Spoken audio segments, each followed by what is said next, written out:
GBA ವ್ಯಾಪ್ತಿಯ 5 ನಗರ ಪಾಲಿಕೆಗಳಲ್ಲಿ ವಾಸಿಸುವ ಆರ್ಥಿಕವಾಗಿ ಹಿಂದುಳಿದ ವರ್ಗದವರಿಗೆ ಸ್ವಯಂ ಉದ್ಯೋಗದ ಅವಕಾಶ ಕಲ್ಪಿಸುವ ಉದ್ದೇಶದಿಂದ ಜಾರಿಗೆ ತಂದಿರುವ ಸಾರಥಿ ಯೋಜನೆಯಡಿ ಆಟೋ ಹಾಗೂ ಕಾರು ಖರೀದಿಗೆ 19.18 ಕೋಟಿ ಮತ್ತು ಇ-ವೆಂಡಿಂಗ್ ವಾಹನಗಳ ಖರೀದಿಗೆ 42.84 ಕೋಟಿ ಸಹಾಯಧನ ನೀಡಲು ರಾಜ್ಯ ಸಂಪುಟ ಸಭೆ ಅನುಮೋದನೆ ನೀಡಿದೆ.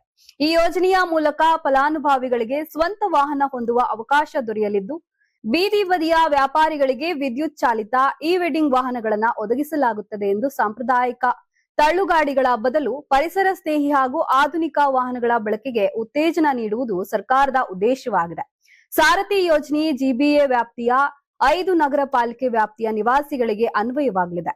ಅರ್ಜಿದಾರರು ಕರ್ನಾಟಕ ಹಾಗೂ ವಿಶೇಷವಾಗಿ ಜಿಬಿಎ ವ್ಯಾಪ್ತಿಯ ಕಾಯಂ ನಿವಾಸಿಯಾಗಿರಬೇಕು. ಜೊತೆಗೆ ಚಾಲನಾ ಪರವಾನಗಿ ಹೊಂದಿದ್ದು ಆರ್ಥಿಕವಾಗಿ ಹಿಂದುಳಿದ ವರ್ಗಕ್ಕೆ ಸೇರಿದ್ರೆ ಸಾರಥಿ ಯೋಜನೆಯಡಿ ಸಹಾಯಧನ ಸಿಗಲಿದೆ.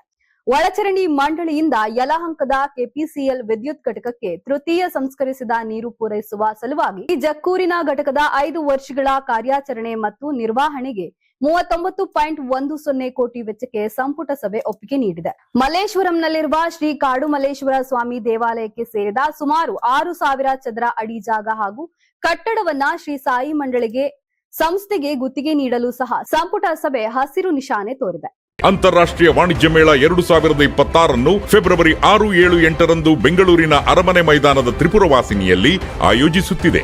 ಇದು ಕರ್ನಾಟಕ ಕೃಷಿ ಇಲಾಖೆ ಪ್ರಕಟಣೆ. ಯಾರಾಗ್ತಾರೆ ಎಂಎಲ್ಎ ಅಭ್ಯರ್ಥಿ 2028 ಶೀಘ್ರದಲ್ಲೇ.